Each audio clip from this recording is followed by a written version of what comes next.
The moment I crossed the bridge and crossed the Swanee River, this was home to me. There was no way I was moving off to the big city. Mm-hmm.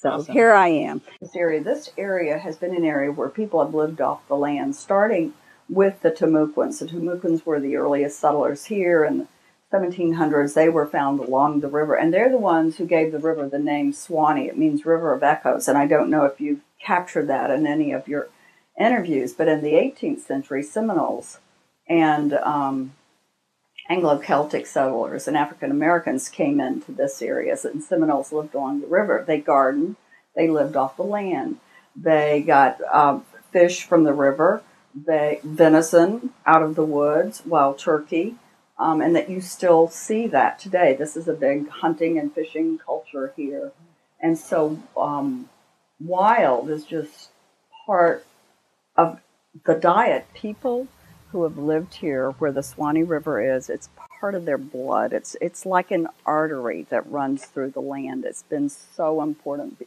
not just for the food that it's provided, but for the recreation, if you will. This has always been a healing ground.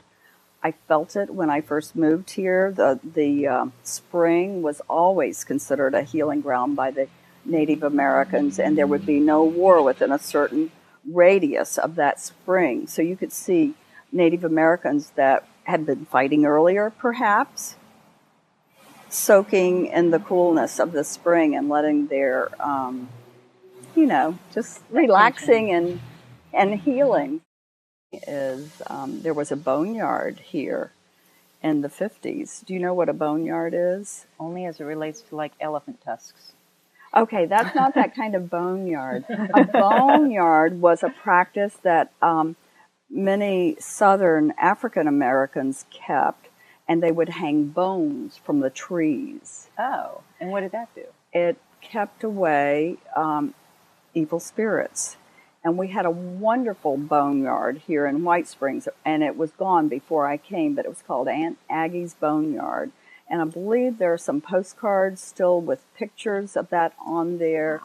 There is a very blurry photograph of the boneyard at the town hall. What kind of bones? Cow bones, deer bones, hog bones. Animal bones, all kinds of bones. Yeah. That's really interesting. Jaw bones, leg bones. Wow.